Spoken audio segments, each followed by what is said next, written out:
another Star Wars Galaxy of Heroes video with Fat Phil, and in this video we're going to be talking about capital ships.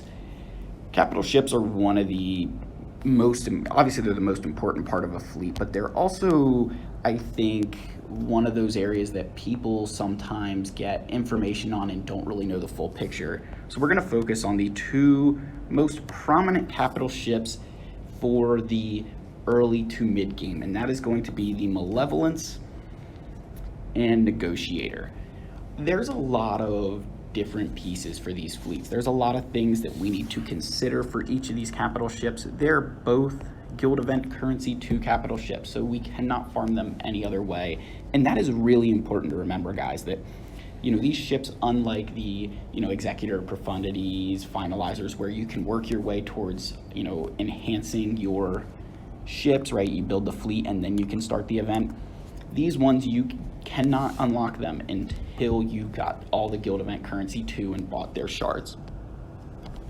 So we're going to get into all the little nuances of those and kind of compare the fleets side by side, and I'm going to give you my advice of which one overall is the better ship and which one I think you should farm first. So keep that in mind. Now, if you haven't already, smash that subscribe button, leave a like, leave a comment down below, let me know what your thoughts are. And now we're going to get to the most important part of the video, our profession of love for Wampa. I am just going to say from the bottom of my heart, Wampa, that I love you and you are my king. All right, guys, so let's talk about these ships, right? So the first area I want to look at is what we're going to call pilot usefulness here, right? So in this category, we have General Kenobi as the clear advantage over General Grievous. So we're going to go into our ships, and we're going to go to Galactic Republic. Why I say the pilot usefulness for the Galactic Republic fleet for General Kenobi is so much better is for 3 reasons. So you've got, or I don't even want to say 3 reasons, right? There's a lot of reasons, but you have 2 Galactic Legend requirements in Anakin and Clone Sergeant, right? That Anakin is a Sith Eternal requirement and Clone Sergeant is a Jedi Master Kenobi requirement. Umbar and Starfighter, right, 5s and Rex are both necessary for the Coyote Mundi mission, so investing in them helps you do better in light side Geonosis territory battles. And then Ahsoka Tano is a requirement for General Skywalker, right? We need her at some decent gear there. The other thing to keep in mind here is that Plo Koon, we only need him at low gear to be useful inside of this fleet. So from an investment standpoint, there are 5 characters in here who are going to benefit you by investing in their gear. If we compare that to the Separatists, you have only 3 piloted ships, which is Geonosian Soldier, Geonosian Spy, and Sunfac. So from there, yes, they're needed for Wat Tambor, who is a Jedi Master Kenobi requirement. However, they definitely are not nearly as useful as the rest of the characters that I mentioned, particularly Jedi Knight Anakin, 5's Rex, and Ahsoka Tano. Geos are good, but they definitely lose their value later on down the road, and once you get Wat Tambor, you don't really need your Geos for anything crazy, right? Like, they're not as nearly as beneficial to you. So from a pilot usefulness, we're definitely on General Grievous. Resource friendly. We're going to go back and stick with our Separatist fleet here because, as you can see, my Geonosians are only gear 12, and then there are 2 pilotless ships inside of this Separatist fleet.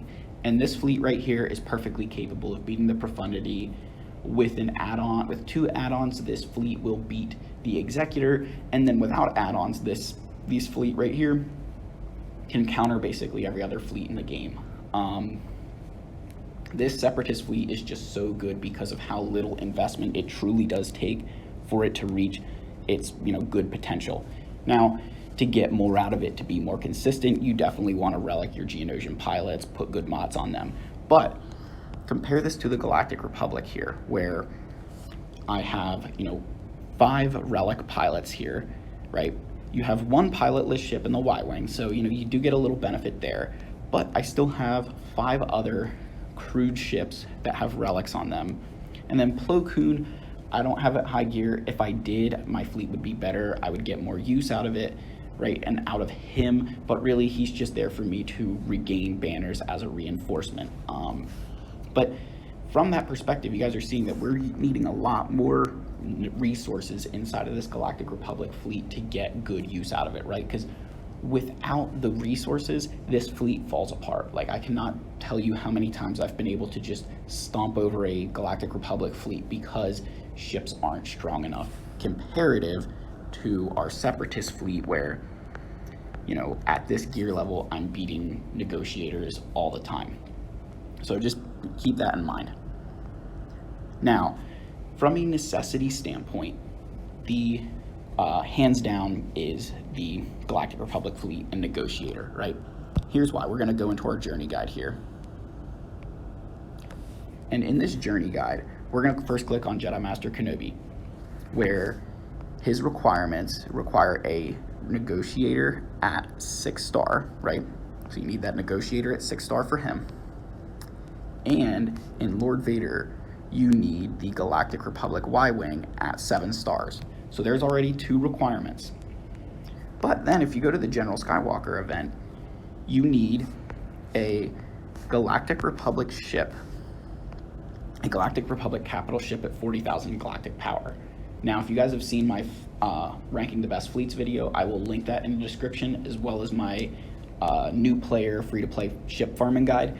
You will know that the Endurance is the worst capital ship, and we don't want to be investing in that. So by investing in the Negotiator, we can very easily get General Skywalker. It kind of leads us down that road. You also need Anakin's ship for this event.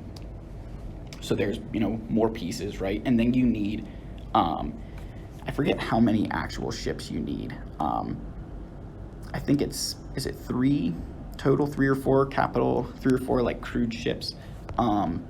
So in this case, guys, when you're doing this, you need Ahsoka, Fives, Rex, Plo Koon, you know, those characters at that 40,000 threshold. So this is something that, because you build this fleet, you're going to be able to complete the General Skywalker Clash on Camino event. When you look at the necessity of the Separatist fleet, the only requirement you get here is General Grievous, who is a requirement for the Jedi Master Kenobi farm. Geonosians, while you need them for Wat Tambor, I know plenty of people who have never attempted the Wat mission and got Geos just because the rest of their guild did it.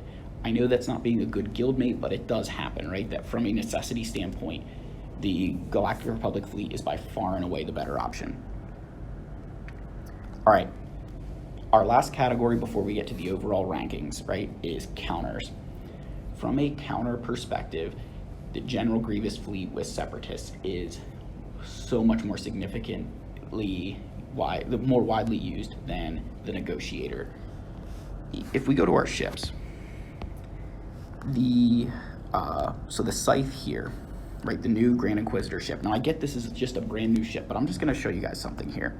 That when you read this kit, it's literally reading that if the enemy capital ship is Jedi, well, there's only 2 Jedi fleets in this game, General Kenobi and Mace Windu, who are Galactic Republic. So right there, they're building this ship to counter the Negotiator, right?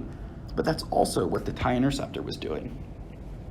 This ship here completely changed the meta to the Empire being able to counter the Negotiator. And one of the best counters to this fleet is using Separatists.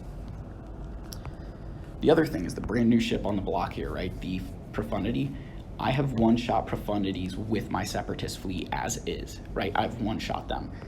You can also use your Separatists, as I said, you can use that fleet to counter Executors, right? This fleet does counter Executors if you add in the Ebon Hawk and sometimes the Imperial TIE Fighter just for some additional speed on your team. But that is so massive, guys. This fleet is so plug and play, so counter friendly that compared to the Negotiator, which is almost losing value because of all the things that are being put into the game to counter it. And yet here we are with Separatists still really standing tall and being a great, fantastic fleet for long periods of time in the game. So we're going to get to our overall ranking here, where I'm going to say that from a, considering all these things in mind, that the Malevolence with General Grievous, and this is crazy to say, but that the Malevolence with General Grievous is the better overall fleet because of all the counter options it has, the amount of resources you need to invest in the fleet to get, the benefit out of it, and then also just from the, almost I think the other side of it too is that, you're going to be able to more quickly climb against stuff, right? So maybe that's not the right way to say this. Like, the Malevolence is the one, because of counters and the resources, I think that weighs more heavily as to it being the better overall fleet, right? This is a better overall fleet because of all those counters it can do. Now, the other side of this, and I saved this so you guys can see, of these fleets we want to farm first, right? We are still going to pick the Galactic Republic here. The reason you'll still pick Galactic Republic as your first fleet is because of all of the requirements inside of the Galactic Republic fleet comparative to the Separatist fleet, right? That we need to farm the Negotiator first, get ready for Jedi Master Kenobi, get ready for General Skywalker, and save those prestige, so that way we're not leveling up the endurance for literally no reason whatsoever. That's the end of the video, guys. This is my way of saying that, in the end game, right, especially the Malevolence is the best fleet. It's a better fleet than the Negotiator. Obviously, it's probably the third best fleet after the Executor, and then Profundity being the best fleet right now.